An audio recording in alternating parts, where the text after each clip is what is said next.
Shalom Bapak Ibu yang dikasihi Tuhan. Puji Tuhan kita bersyukur dapat berkumpul di tempat ini untuk beribadah kepada Tuhan. Saya undang jemaat untuk bangkit berdiri untuk mengambil saat teduh.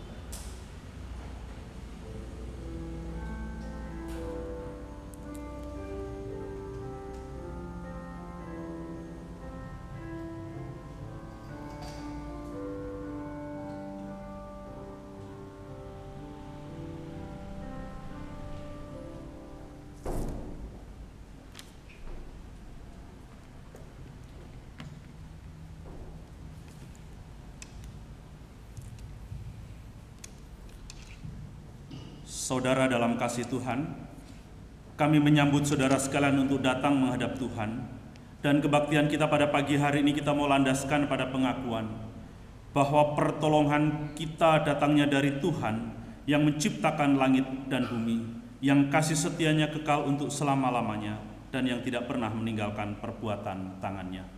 Amin.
Hendaklah kasih itu jangan pura-pura, jauhilah yang jahat dan lakukan yang baik.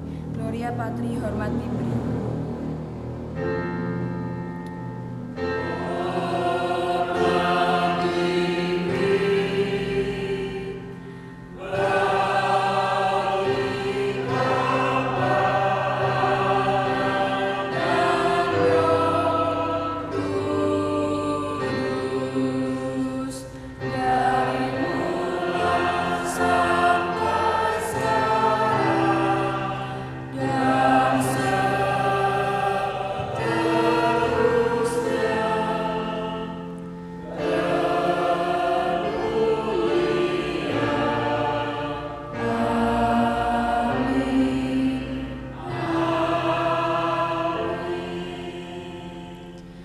Bacaan bersama diambil dari KPPK halaman 708, Hidup dalam Kasih. Kita akan membaca bergantian dimulai dari saya lalu jemaat sekalian.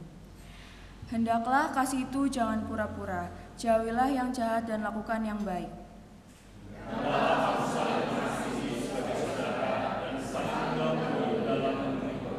Bantulah dalam kekurangan orang-orang kudus dan usahakanlah dirimu untuk selalu memberikan tumpangan.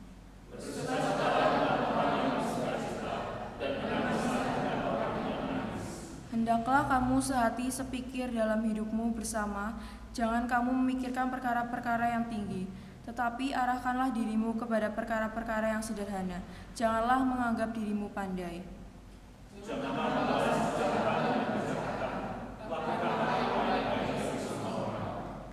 Sedapat-dapatnya kalau hal itu bergantung padamu, hiduplah dalam perdamaian dengan semua orang.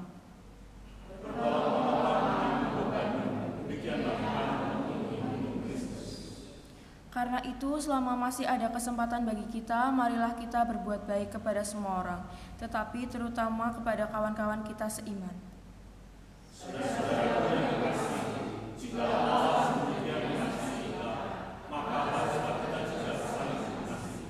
Mari kita naikkan pujian dari KPPK nomor 219, Bersatu dalam Kasih-Nya.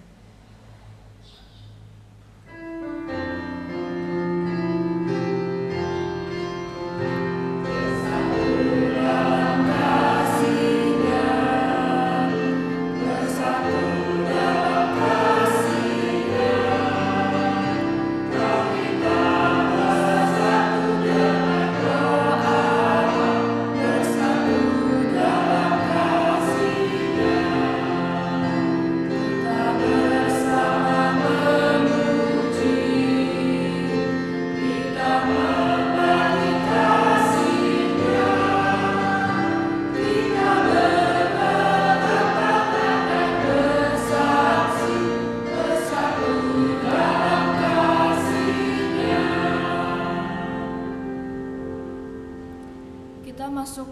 doa syafaat yang pagi ini akan dipimpin oleh Saudari Minghu.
Kita lanjutkan pembacaan Alkitab kita yang diambil dari 1 Korintus 13 ayat 1-7.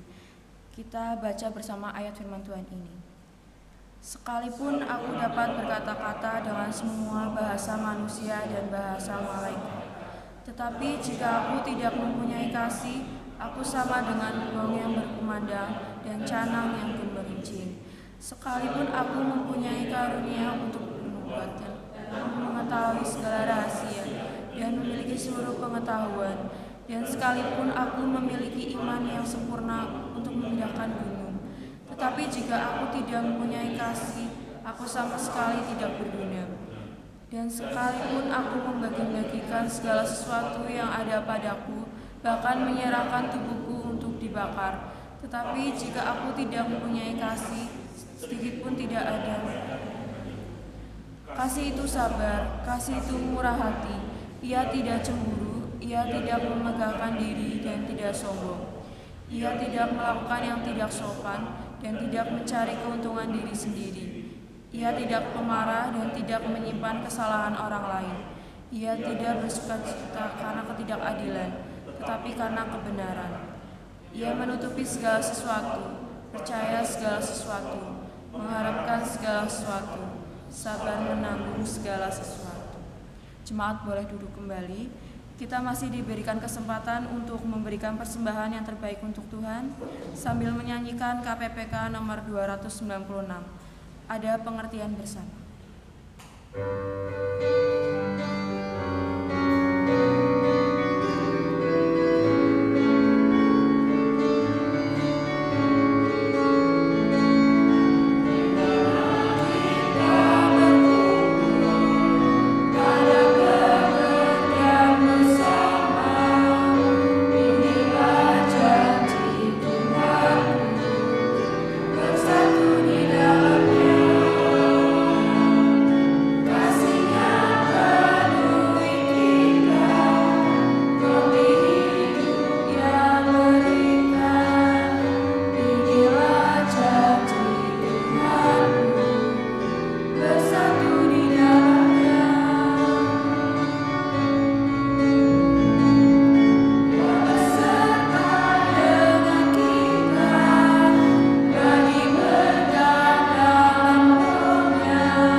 Bapak Ibu untuk bangkit kembali.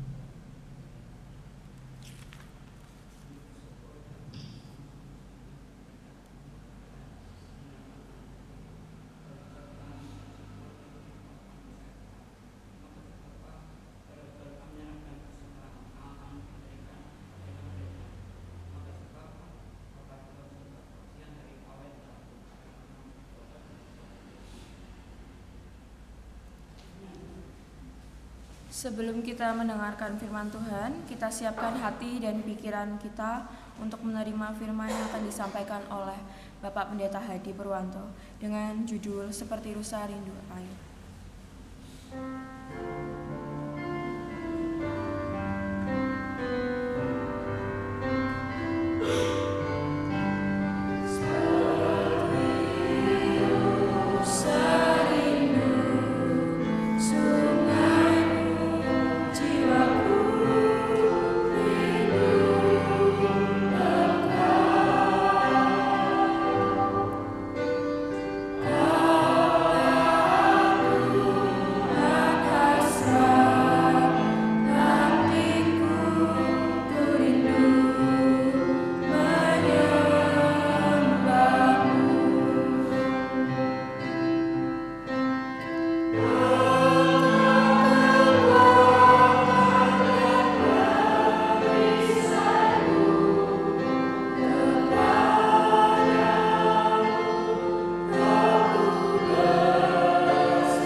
Kepada Pak Pendeta Hadi kami persilakan.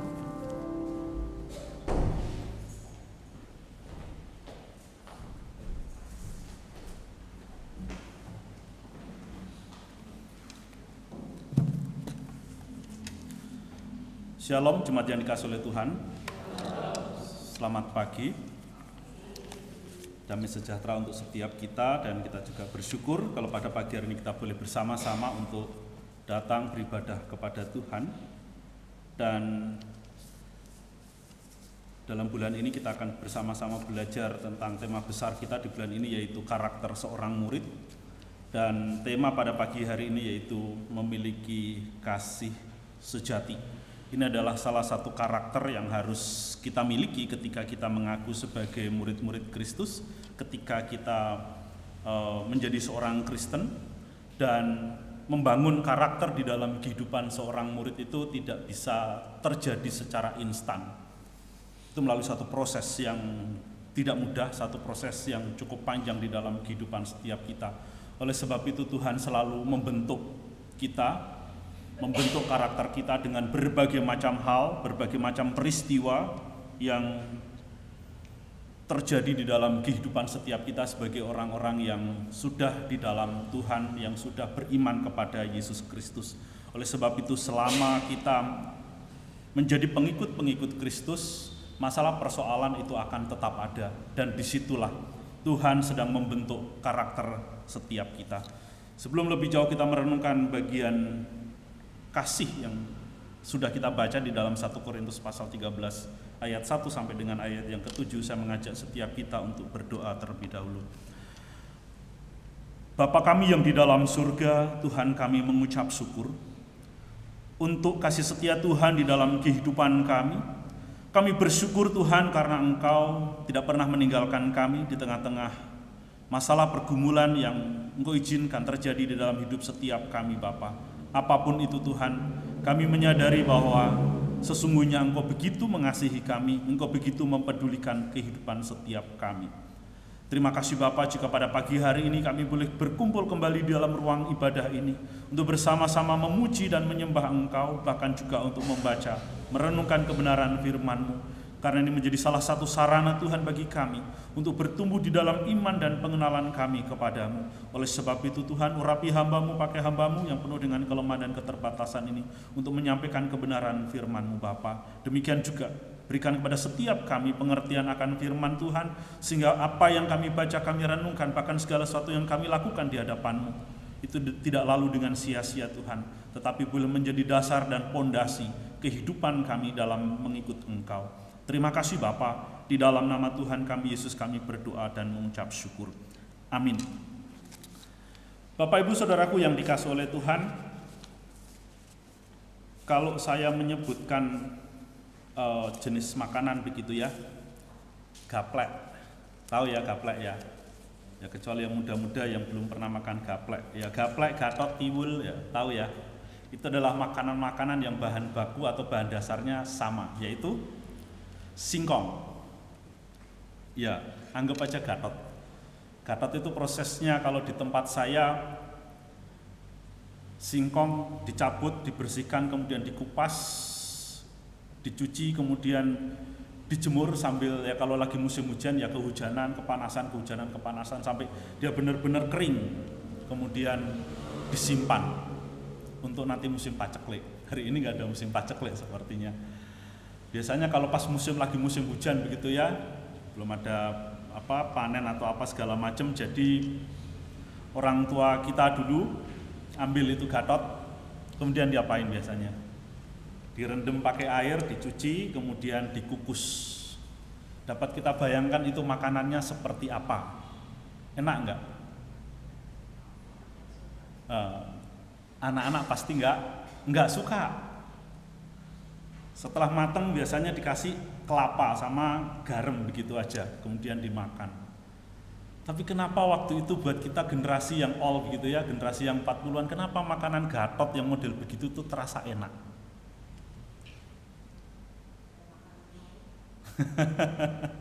Karena nggak ada makanan yang lain, mungkin bisa jadi.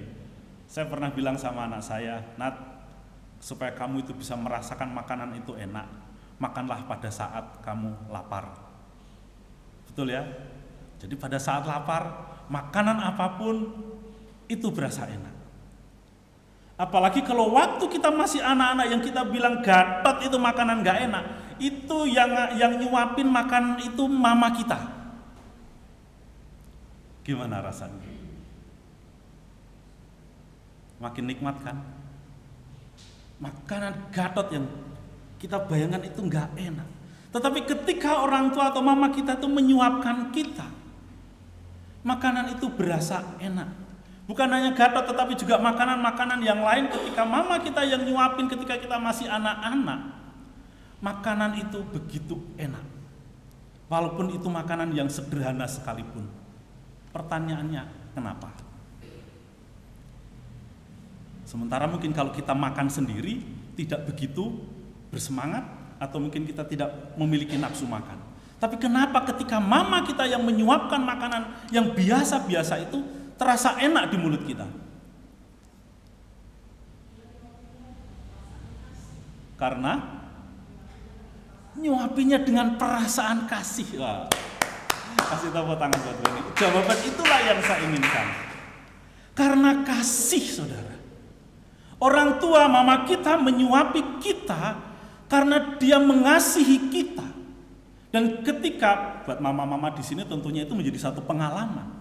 Sehingga di dalam kehidupan setiap kita, saudara, dari sejak kecil kita itu sudah diajarkan untuk memiliki kasih yang tulus ikhlas. Kasih yang sebagaimana tadi kita baca bersama-sama di dalam 1 Korintus pasal 13 ayat 1 sampai dengan ayat yang ke-7. Itulah kasih yang tulus, kasih yang sesungguhnya. Yang sudah diajarkan oleh mama kita ketika kita masih kecil, bagaimana dia mengasihi kita dengan begitu luar biasa, sehingga sesuatu yang dalam bayangan kita makanan yang tidak enak, makanan yang biasa-biasa saja, ketika dia suapkan ke mulut kita mengunyahnya, kita menikmatinya, dan itu membuat tubuh kita menjadi sehat, kita bisa bertumbuh menjadi anak-anak yang sehat, bisa belajar dengan baik. Itulah kasih. Dan sesungguhnya apa yang sudah ditanamkan oleh orang tua kita, khususnya di dalam hal ini mama, di dalam satu contoh yang kecil itu, seharusnya itu juga bisa menjadi dasar di dalam kehidupan kita, supaya kita menjadi anak-anak Tuhan yang boleh sungguh-sungguh memiliki karakter seorang murid Kristus, yaitu memiliki kasih yang sejati itu. Saudaraku yang dikasihi oleh Tuhan, di dalam votum tadi dikatakan dalam Roma pasal 12 ayat 9, hendaklah kasih itu jangan pura-pura, jauhilah yang jahat dan lakukanlah yang baik. Inilah yang diajarkan oleh Rasul Paulus, supaya di dalam kehidupan jemaat yang ada di Roma, supaya kasih itu boleh sungguh-sungguh dilakukan dengan tulus ikhlas, tidak dengan pura-pura. Demikian juga ketika Rasul Paulus memberikan nasihat kepada jemaat yang ada di Korintus, bagaimana dia menguraikan ataupun bagaimana 1 Korintus pasal 13 ayat 1 sampai dengan ayat yang ke-7. Ini satu bagian firman Tuhan yang sangat populer tentang ajaran kasih yang sejati itu. Kasih yang tidak pura-pura itu. Kenapa Rasul Paulus menuliskan ataupun mengajarkan hal ini kepada jemaat yang ada di Korintus? Saudaraku yang dikasihi oleh Tuhan, jemaat Korintus bukanlah jemaat kecil. Jemaat Korintus bukanlah jemaat yang tidak bertumbuh secara kuantitas, mereka adalah sebuah jemaat yang cukup besar. Jemaat yang ada di Korintus bukanlah jemaat yang tidak ada orang-orang yang nggak mau pelayanan. Ada begitu banyak orang yang mau melayani. Di dalam kehidupan jemaat di Korintus bukan tidak ada karunia pelayanan ataupun karunia rohani itu. Ada begitu banyak orang yang memiliki karunia-karunia rohani, karunia-karunia yang harus dipakai dan dipergunakan untuk pelayanan di gereja. Tetapi kenapa Paulus menulis tentang hal ini? Kenapa Paulus menegur jemaat yang ada di Korintus? Saudara, jemaat di Korintus sekalipun jemaat yang besar, yang punya begitu banyak karunia-karunia pelayanan, karunia-karunia rohani untuk terus dikembangkan, tetapi mereka orang-orang yang tidak memiliki kasih yang sejati di dalam pelayanan. Apa buktinya? Kalau kita melihat 1 Korintus pasal 3, terjadi perselisihan di dalam jemaat. Terjadi pertingkat, terjadi kelompok-kelompok, golongan Paulus, golongan Petrus, golongan siapa dan siapa lagi. Kenapa mereka bisa seperti itu? Mereka adalah sama-sama orang Kristen, sama-sama berjemaat, sama-sama bergereja, sama-sama pelayanan. Tetapi kenapa mereka berselisih? Bahkan cenderung jatuh ke dalam dosa pertengkaran. Karena mereka sibuk memikirkan mana karunia yang lebih utama. Mana karunia yang lebih penting di dalam pelayanan. Sehingga ketika mereka melayani tidak didasari oleh kasih, tetapi bagaimana mereka mencari kepuasan melalui pelayanan itu, supaya dirinya ataupun supaya apa yang ia lakukan itu menonjol di dalam kehidupan jemaat, sehingga mereka ingin mendapatkan pujian yang sia-sia. Saudaraku yang terkasih, itulah latar belakang kenapa Paulus menuliskan tentang bagaimana kasih itu harus dihidupkan, ataupun kasih yang sejati itu harus dimiliki oleh setiap jemaat Tuhan, oleh setiap pelayan-pelayan Tuhan. Saudara, saya akan membagi dua bagian perikop yang kita baca tadi. Yang bagian yang pertama kita akan sama-sama melihat, merenungkan ayat 1 dengan ayat yang ketiga. Sampai dengan ayat yang ketiga, saya akan bacakan untuk kita sekalian. Sekalipun aku dapat berkata-kata dengan semua bahasa manusia dan bahasa malaikat, tetapi jika aku tidak mempunyai kasih, aku sama dengan gong yang berkumandang dan canang yang gemerincing. Sekalipun aku mempunyai karunia untuk bernubuat dan aku mengetahui segala rahasia dan memiliki seluruh pengetahuan, dan sekalipun aku memiliki iman yang sempurna untuk memindahkan gunung, tetapi jika aku tidak mempunyai kasih, aku sama sekali tidak berguna. Dan sekalipun aku membagi-bagikan segala sesuatu yang ada padaku, bahkan menyerahkan tubuhku untuk dibakar, tetapi jika aku tidak mempunyai kasih, sedikit pun tidak ada faedahnya bagiku. Saudara-saudaraku yang dikasihi oleh Tuhan, di dalam bagian ini sebetulnya Paulus itu tidak sedang, ya, perhatikan, Paulus itu tidak sedang mana sih yang lebih utama, karunia rohani ataukah kasih. Paulus tidak sedang membandingkan itu. Kita jangan salah paham, karena kalau kita tidak memperhatikan sungguh-sungguh, maka kita akan terjebak bahwa kasih itu lebih utama dari segala sesuatu. Paulus tidak ingin ataupun tidak sedang berbicara tentang hal itu. Karunia rohani itu penting. Karunia rohani itu dibutuhkan di dalam kehidupan dan pelayanan jemaat. Karunia rohani itu penting untuk setiap kita sebagai orang Kristen, sebagai anak-anak Tuhan, karena dengan karunia rohani itu kita bisa melayani Tuhan, kita bisa melayani jemaat Tuhan.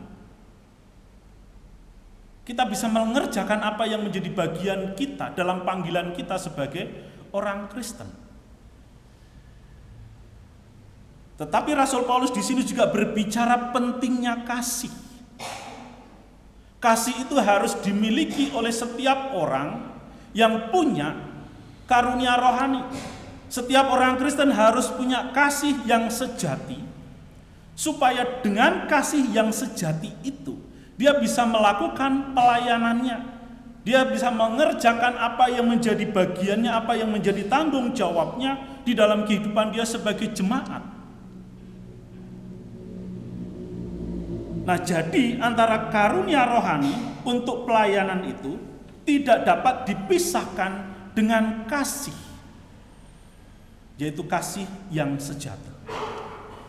Nah, oleh sebab itu Rasul Paulus mengingatkan kepada jemaat, dia tidak sedang mengadili, dia tidak sedang menuduh, tetapi dia sedang mengingatkan bahwa segala pelayanan yang kita kerjakan, yang aku lakukan, yang engkau kerjakan, itu harus didasarkan kepada kasih yang sejati.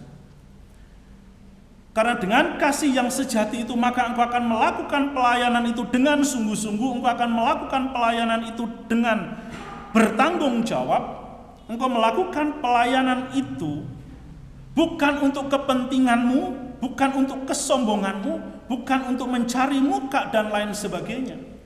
Tetapi engkau mengerjakannya dengan sungguh-sungguh, tanpa pamrih, tanpa tujuan-tujuan yang tersembunyi ataupun terselubung. Karena ketika seorang melakukan pelayanan sekalipun dia memiliki karunia rohani, tetapi kalau dilakukan itu tidak dengan kasih, endingnya apa? Terjadi perselisihan. Kenapa? Karena membawa ego masing-masing, membawa kepentingan diri sendiri, bukan kepentingan pelayanan, bukan kepentingan Tuhan. Saudara, satu hal yang menarik dari ketiga ayat di situ. Tadi saya katakan bahwa Rasul Paulus tidak sedang menghakimi.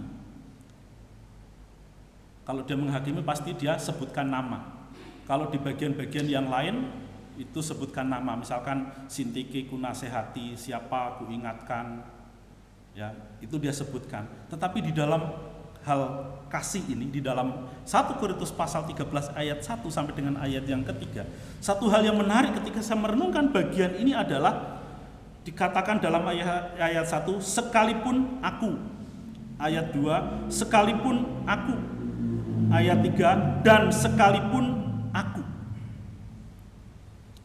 Saudara, Rasul Paulus memakai dirinya sendiri sebagai contoh. Dia tidak memakai orang lain. Rasul Paulus sedang berbicara kepada jemaat, tetapi dia memakai dirinya sebagai salah satu contoh bahwa sekalipun aku. Dan ada karunia-karunia yang disebutkan di dalam bagian itu, karunianya sangat banyak, kita lihat sedikit di dalam pasal 12 ayat yang ke-28 itu karunia-karunia rohani. Saya baca dari ayat 27, 1 Korintus pasal 12 ayat 27 dan 28. Kamu semua adalah tubuh Kristus dan kamu masing-masing adalah anggotanya. Dan Allah telah menetapkan beberapa orang dalam jemaat. Pertama, sebagai rasul. Kedua, sebagai nabi. Ketiga, sebagai pengajar. Selanjutnya mereka mendapatkan karunia untuk mengadakan mujizat, untuk menyembuhkan, untuk melayani, untuk memimpin, dan untuk berkata-kata dalam bahasa roh, ya, dan sebagainya. Saudara, itu adalah karunia-karunia rohani yang Tuhan berikan di dalam kehidupan jemaat. Sedikit, karunia rohani itu berbeda dengan talenta kalau di dalam bahasa Alkitab, ya. Kalau talenta itu satuan nilai, gitu kan? Karunia rohani adalah kemampuan untuk melayani. Dan karunia untuk melayani itu diberikan oleh Allah kepada setiap orang yang percaya, supaya dengan karunia itu dia melayani, dia memuliakan Allah melalui pelayanannya. Dan karunia rohani adalah sebuah kemampuan spiritual yang tampaknya itu spektakuler dan harus dipakai, dipergunakan untuk kemuliaan akan nama Tuhan. Saudara, mengapa Rasul Paulus memakai dirinya? Dan kemudian dia memberikan contoh-contoh itu.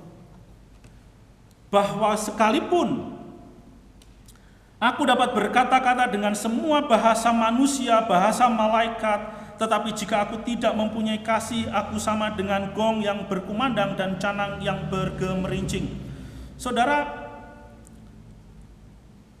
karunia berkata-kata, karunia bahasa malaikat, kemungkinan Paulus ini pernah mendengar malaikat berbicara begitu, sehingga dia sampaikan di situ. Bahasa semua manusia begitu, karena manusia itu paling banyak bahasanya. Paulus ingin mengatakan bahwa sekalipun aku memiliki kemampuan berkomunikasi dengan semua orang dengan berbagai macam bahasa, termasuk bahasa malaikat disebutkan, tetapi kalau aku tidak punya kasih, itu ibarat gong yang bergemerincing. Apa maksudnya, saudara? Kita pernah bunyi dengar gong ya, tong tong atau lonceng, tang tang. Ada bunyinya, kita mendengarnya. Pertanyaannya, ada kehidupan nggak di dalam bunyi itu? Ada sesuatu yang hidup? Nggak ada kan? Kita cuma dengar bunyi, tapi nggak ada sesuatu yang hidup. Itulah yang dimaksudkan oleh Paulus, bahwa di dalam kehidupan kita sebagai anak-anak Tuhan, ketika kita sedang berbicara, ketika kita sedang memuji, menyanyi, ataupun ketika kita sedang berbicara ataupun berkomunikasi dengan orang lain, ataupun saat kita bersama-sama beribadah, ataupun segala sesuatu yang kita lakukan dengan mulut kita, berbicara, berbunyi, menyanyi. Kalau itu kita lakukan hanya sekedar, maka itu diumpamakan oleh Paulus seperti gong yang berkumandang. Tidak ada kehidupan. Artinya saudara, ketika kita datang beribadah, ketika kita memuji Tuhan, MC mengajak kita memuji Tuhan, tetapi ketika kita menyanyikan lagu puji-pujian yang kita naikkan, itu tidak didasari oleh kasih yang sejati kita kepada Tuhan, maka itu tidak ada kehidupan, tidak ada sesuatu yang membuat kita itu menjadi orang-orang Kristen yang bertumbuh untuk mengenal Tuhan. Sekalipun kita datang, kita memuji Tuhan, tetapi kalau kita tidak mengasihi Tuhan dengan sungguh-sungguh, itu ibarat gong. Tidak ada sesuatu yang bermakna. Oleh sebab itu, ini menjadi satu pengajaran yang sangat tegas oleh Rasul Paulus kepada jemaat yang ada di Korintus. Apapun yang kau lakukan, yang kau kerjakan, yang kau pujikan kepada Tuhan melalui mulutmu, harus ada kebenaran di dalamnya. Harus ada kasih yang tulus, kasih yang sungguh-sungguh. Oleh sebab itu saudara, ketika kita hidup sebagai orang Kristen dan ketika kita mau memiliki kasih yang sejati kepada Allah, kita harus terus-menerus belajar untuk dilatih karakter kita. Karakter yang sungguh-sungguh mengasihi Tuhan. Rasul Paulus di dalam bagian ayat 1 sampai dengan ayat yang ketiga, dia menjadikan dirinya sebagai satu standar. Dia tidak mengadili orang lain, dia tidak menuduh orang lain seperti itu, tetapi dia belajar untuk menjadi seorang rasul yang mau sungguh-sungguh memiliki kasih yang sejati. Dengan karunia dia berkhotbah, karunia dia mengajar, sehingga melalui apa yang dia ajarkan, melalui apa yang dia khotbahkan, melalui pemberitaan Injil yang dia sampaikan, di sana ada satu kehidupan yang bisa membawa dampak kepada orang-orang yang mendengarnya, ataupun kepada orang-orang yang diajak dia berkomunikasi. Orang tersebut bisa mendapatkan berkat dari apa yang dia ajarkan. Orang tersebut bisa percaya kepada Yesus Kristus, terima Yesus sebagai Tuhan dan Juru Selamat. Ketika dia menegur orang yang berdosa, orang itu bisa bertobat. Karena semua didasarkan kepada kasih. Itulah yang ingin Rasul Paulus katakan.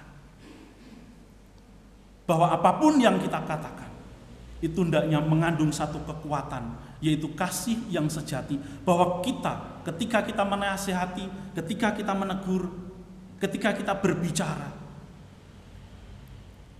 itu ada kekuatan di dalamnya, bukan omong kosong. Saudaraku yang dikasihi oleh Tuhan, ini memang bukan sesuatu yang mudah. Karena tadi saya katakan bahwa untuk membentuk karakter kita, karakter menjadi seorang murid yang memiliki kasih yang sejati, itu harus memiliki komitmen yang kuat. Bukan hanya di dalam hal kata-kata saudara, di dalam ayat yang kedua, sekalipun aku mempunyai karunia untuk bernubuat, untuk mengetahui segala rahasia dan memiliki seluruh pengetahuan. Ini luar biasa saudara, ini adalah hal-hal yang memang dikejar oleh manusia. Dan sekalipun aku memiliki iman yang sempurna, yaitu iman untuk memindahkan gunung, tapi jika aku tidak mempunyai kasih, aku sama sekali tidak berguna. Saudara, Karunia-karunia itu tentunya menjadi satu kebanggaan di dalam diri kita ketika Tuhan memberikan itu. Tuhan menganugerahkan karunia itu. Kita menjadi orang yang pandai, orang yang pintar, orang yang bisa berkhotbah, orang yang bisa mengajar, orang yang bisa mengetahui rahasia-rahasia yang tersembunyi, bahkan dikatakan memiliki seluruh pengetahuan, karena pengetahuan itu menjadi sesuatu yang sangat dibangga-banggakan oleh orang pada zaman itu. Bahkan juga sampai hari ini, kalau orang memiliki pengetahuan yang begitu banyak, itu menjadi sesuatu yang yang bisa dibanggakan. Kemudian kalau berbicara tentang iman yang sempurna, iman yang bisa memindahkan gunung, artinya itu iman yang sangat luar biasa kekuatannya. Itu Tuhan juga bisa anugerahkan di dalam hidup setiap orang yang percaya. Tetapi Rasul Paulus ketika orang-orang yang mendapatkan karunia itu melakukan ataupun menjalani kehidupannya tanpa kasih, dianggap tidak ada faedahnya, tidak ada gunanya. Jadi saudara, ketika kita sadar bahwa Tuhan memberikan karunia rohani di dalam hidup kita, mintalah juga supaya kita bisa memiliki kasih yang sejati itu. Sehingga segala karunia rohani yang Tuhan percayakan di dalam hidup saudara dan saya, kita bisa pakai, kita bisa pergunakan dengan sungguh-sungguh untuk kemuliaan Allah. Kita bisa melayani Tuhan dengan sungguh-sungguh. Kita bisa melayani sesama kita dengan sungguh-sungguh, tanpa ada sesuatu yang kita sembunyikan. Karena Allah tahu motivasi kita. Sebetulnya melalui bagian ini Rasul Paulus mengingatkan kepada setiap kita untuk hati-hati dan waspada dengan segala sesuatu ataupun dengan segala tanggung jawab yang Tuhan percayakan di dalam hidup kita. Jangan sampai kita menyalahgunakan tanggung jawab itu untuk kepentingan diri kita sendiri ataupun juga untuk kepentingan kelompok-kelompok tertentu. Nah, saudaraku yang dikasihi oleh Tuhan, kemudian karunia yang ketiga, contoh yang ketiga, dan sekalipun aku membagi-bagikan segala sesuatu yang ada padaku, bahkan menyerahkan tubuhku untuk dibakar, tetapi jika aku tidak mempunyai kasih, sedikit pun tidak ada faedahnya. Saudaraku yang dikasihi oleh Tuhan, Yakobus berkata, iman tanpa perbuatan hakikatnya adalah mati, betul ya? Iman tanpa perbuatan hakikatnya adalah mati. Orang mengatakan, aku mengasihimu, tetapi tidak ada perbuatan. Itu sama dengan omong kosong, betul ya? Iman tanpa perbuatan hakikatnya mati. Orang bilang mengasihi tetapi tidak ada tindakan, itu sama dengan omong kosong. Jadi antara iman dan kasih itu harus bekerja bersama-sama. Perbuatan sebagai wujud daripada kasih itu juga harus didasarkan kepada motivasi yang benar, bahwa aku mau sungguh-sungguh mengasihi karena aku punya iman, karena aku mengasihimu, karena aku mau melakukan sesuatu untuk mengasihimu sebagai bukti aku mau tunduk dan taat kepada Tuhan. Karena ketika saudara dan saya memiliki iman, ketika saudara dan saya benar-benar memiliki kasih yang murni, maka disitulah proses pendewasaan iman itu terjadi di dalam kehidupan setiap kita. Sehingga ketika kita sungguh-sungguh mengerjakan apa yang menjadi bagian kita itu dengan kasih yang sejati itu, maka tanggung jawab yang Tuhan percayakan di dalam hidup kita dapat kita kerjakan dengan baik. Iman yang dapat memindahkan gunung ataupun mempersembahkan hidup kita, itu sebetulnya bukan hanya sekedar teori ataupun pengetahuan, tetapi itu dapat kita nikmati ataupun dapat menjadi pengalaman di dalam hidup setiap kita. Saudaraku yang dikasihi oleh Tuhan, tadi di depan saya katakan bahwa masalah pergumulan, persoalan itu Tuhan izinkan.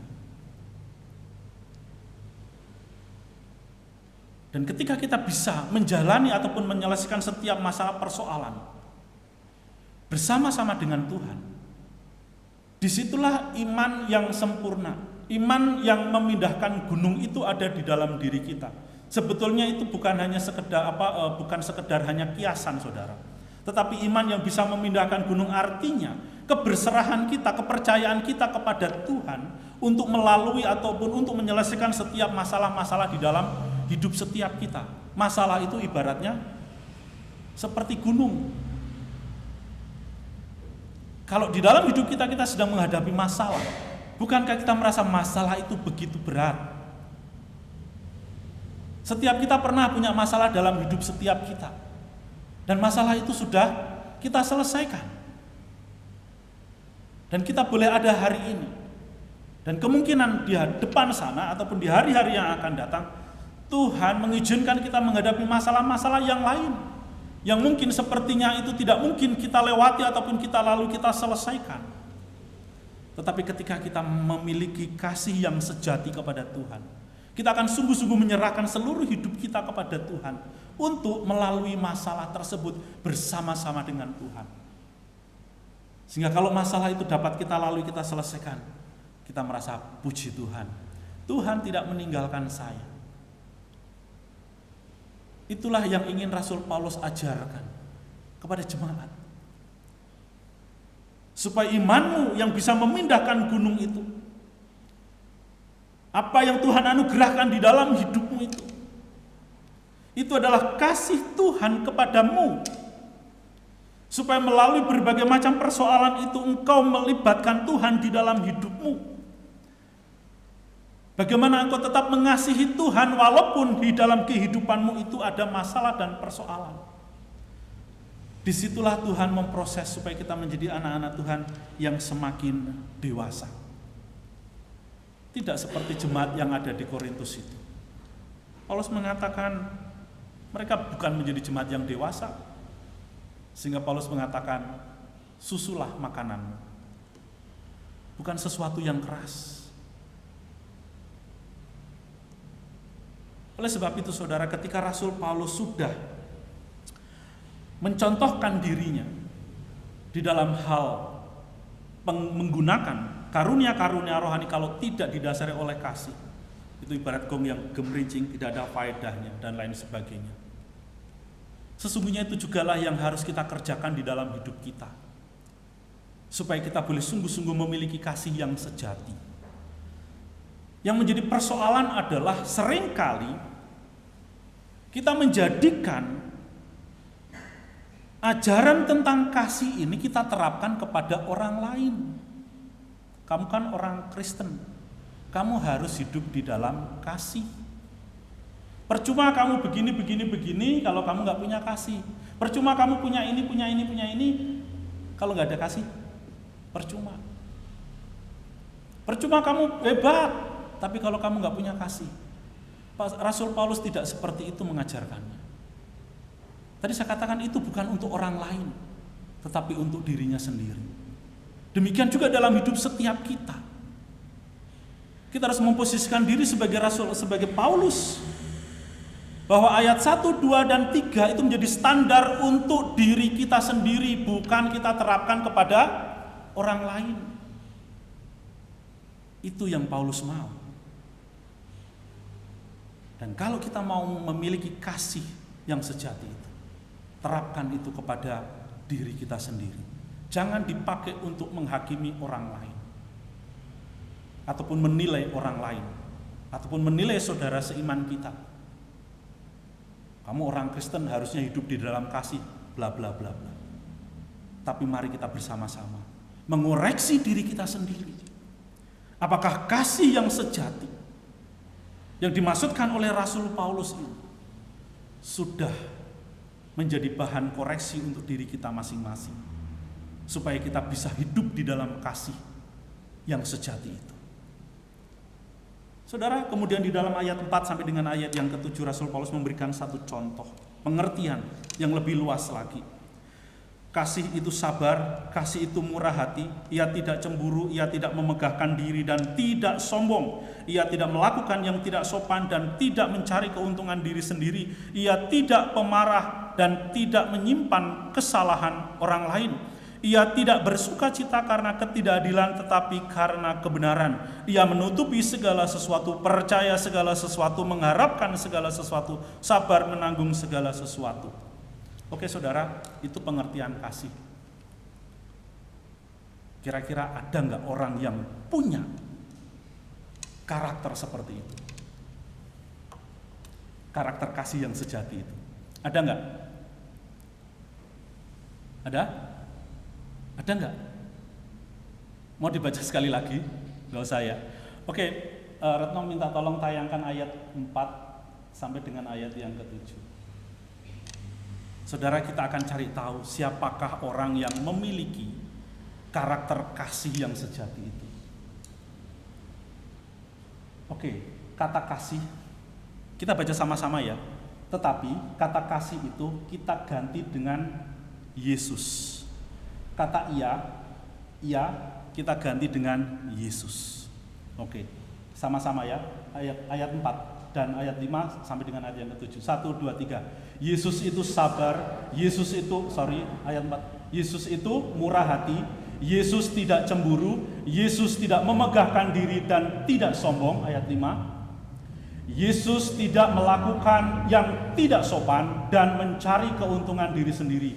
Yesus tidak pemarah dan tidak menyimpan kesalahan orang lain. Yesus tidak bersukacita karena ketidakadilan, tetapi karena kebenaran, ayat 7. Yesus menutupi segala sesuatu, percaya segala sesuatu, mengharapkan segala sesuatu, sabar menanggung segala sesuatu. Temu nggak siapakah orang tersebut? Yaitu Yesus Kristus sendiri. Saudara dan saya adalah orang-orang yang percaya kepada Yesus. Saudara dan saya adalah orang-orang yang ditebus oleh Yesus Kristus. Yesus Kristus telah menunjukkan kasih-Nya kepada saudara dan saya. Dia adalah pribadi yang begitu memiliki kasih yang sejati itu. Yesus itu adalah kasih. Dia mengatakan di dalam Yohanes 15 ayat 12, inilah perintahku, yaitu supaya kamu saling mengasihi seperti aku telah mengasihi kamu. Jadi Yesus bukanlah orang yang cuma tahu teori, tetapi ialah kasih itu. Yesuslah yang telah memberikan satu teladan di dalam kehidupan saudara dan saya untuk memiliki kasih yang sejati itu. Saudara dan saya ditebus oleh Yesus Kristus, kita menikmati kasih itu, kasih yang tidak pura-pura itu, kasih yang boleh sungguh-sungguh menyelamatkan saudara dan saya dari kebinasaan, supaya kita memiliki kasih yang sejati itu.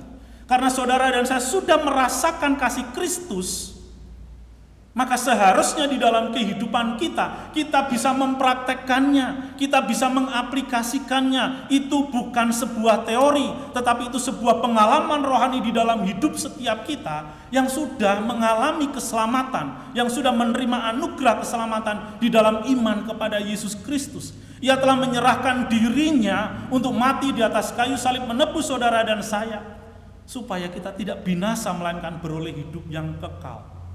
Kurang apa lagi? Kasih itu sudah saudara dan saya alami. Bukan hanya dari contoh dari orang tua kita tadi, tetapi Yesus Kristus sudah mengerjakannya untuk saudara dan saya, supaya kita meneladani Yesus Kristus itu.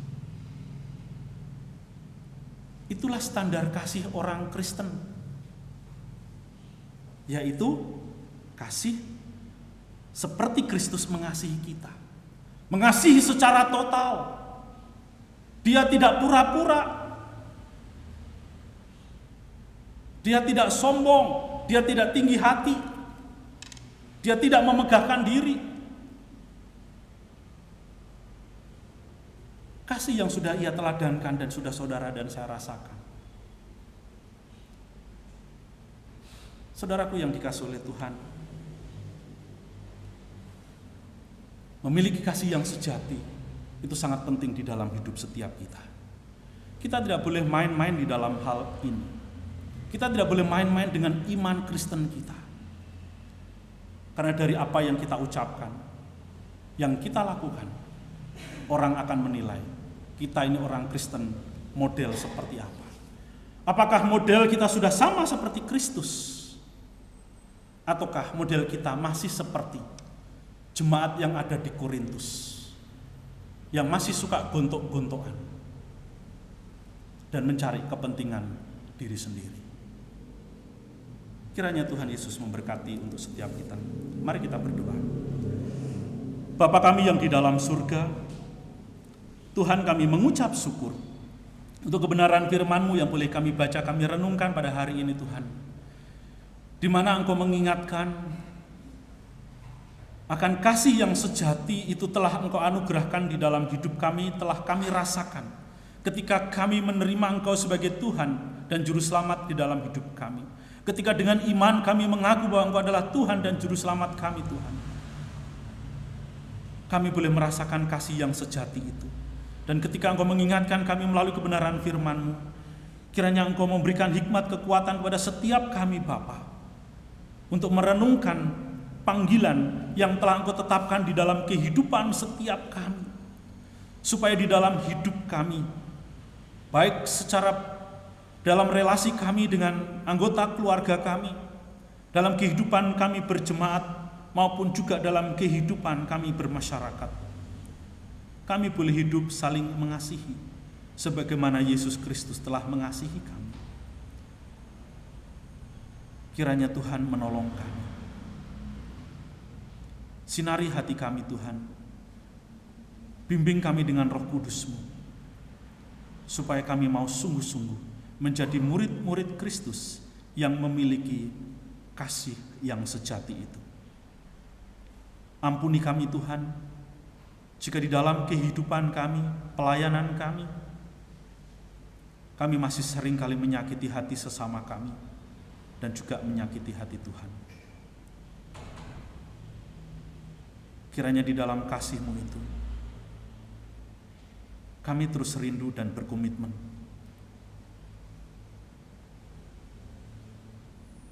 untuk mengerjakan panggilan kami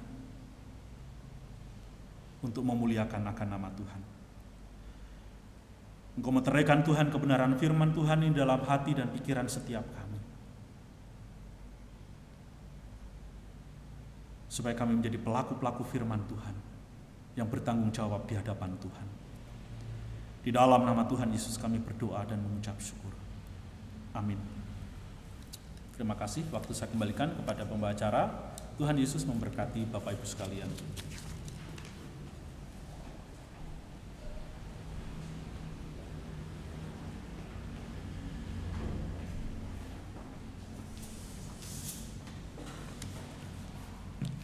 Terima kasih untuk Bapak Pendeta Hadi yang telah menyampaikan firman Tuhan. Kiranya Tuhan Yesus memberkati pelayanan dan juga keluarga. Untuk meresponi firman Tuhan kita angkat pujian mengasihi lebih sungguh sambil memberikan persembahan yang kedua.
kita melalui pengakuan Imam Rasuli.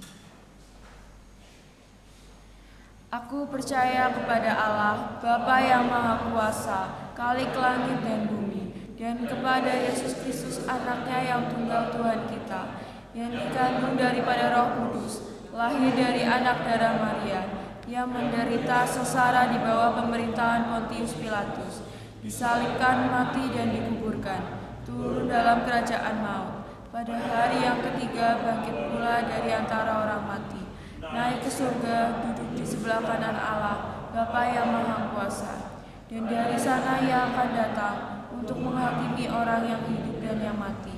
Aku percaya kepada Roh Kudus, gereja yang kudus dan am, persekutuan orang kudus, pengampunan dosa, kebangkitan tubuh, dan hidup yang kekal. Amin. Untuk mengakhiri ibadah kita akan menaikkan pujian doksologi. Nanti doa berkat akan dipimpin oleh Bapak Pendeta Hadi dan kita responi dengan pujian amin.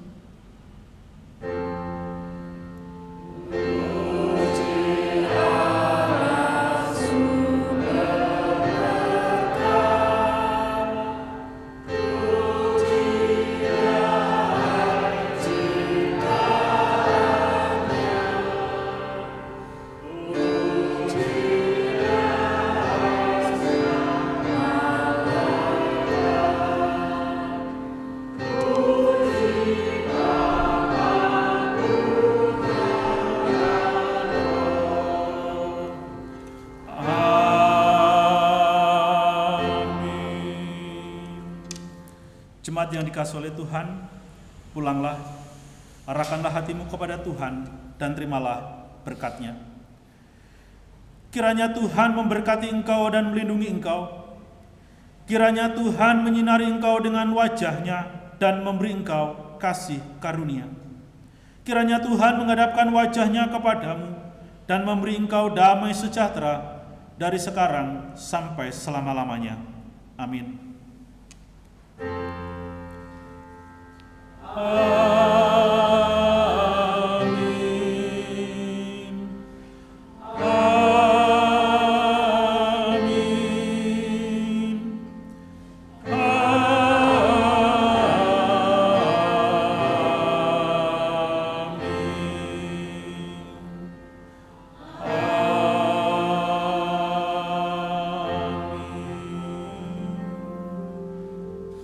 Silakan jemaat duduk kembali.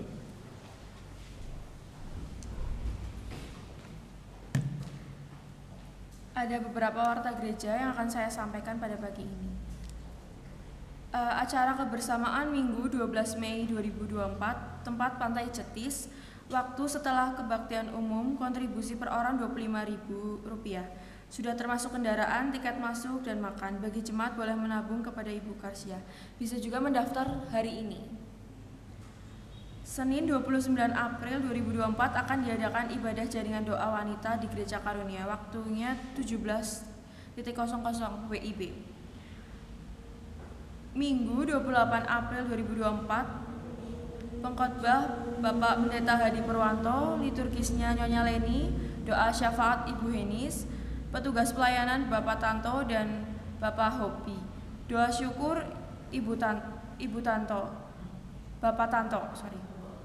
Singernya Saudari Gracia dan Saudari Tiara, LCD Saudari Intan, pemusiknya Saudari Francisca. Untuk ibadah Youth Sabtu 27 April 2024, MC-nya saya sendiri, petugas persembahan Saudara ACK, LCD Saudari Tiara, petugas sound system Saudari Francisca, dan pemusik Saudara Nathan. Persekutuan Youth setiap hari Sabtu pukul 18.00 WIB. Ibadah sekolah minggu setiap hari Minggu pukul 09.00 WIB. Dan kebaktian doa setiap hari Rabu pukul 18.00. Untuk pelayanan konseling pastoral setiap hari Kamis pukul 10 sampai 12 WIB. Dilayani oleh Bapak Pendeta Hadi Purwanto dan Evangelis Rita. Persekutuan Bahtera setiap Jumat pertama dan ketiga pukul 19.00. Kita akhiri ibadah kita dengan menyanyikan lagu Immanuel sambil berjabat tangan.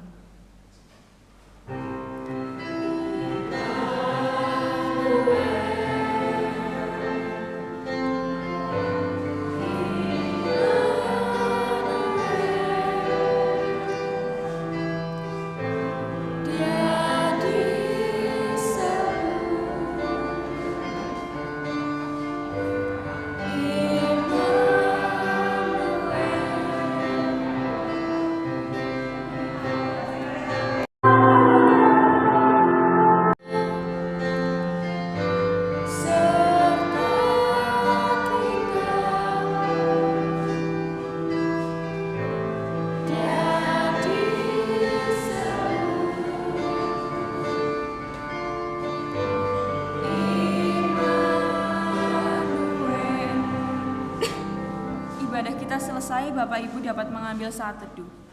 Selamat hari Minggu, Tuhan Yesus memberkati.